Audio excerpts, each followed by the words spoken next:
In the way of righteousness is life, and in the pathway thereof there is no death. Proverbs 12:28.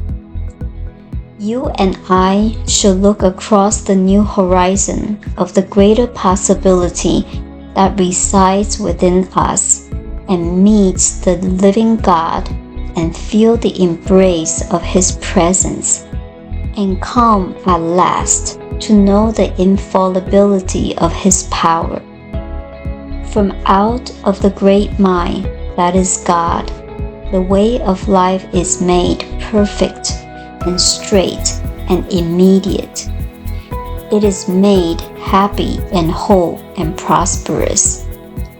We should awake to the living presence of the eternal God within each one of us and enter into a realization of a new peace and joy.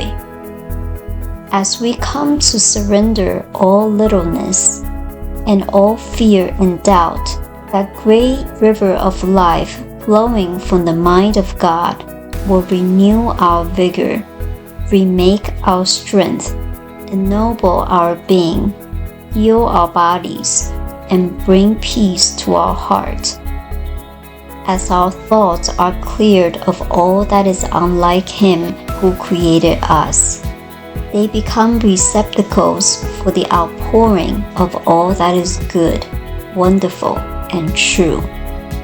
God's love always embraces us.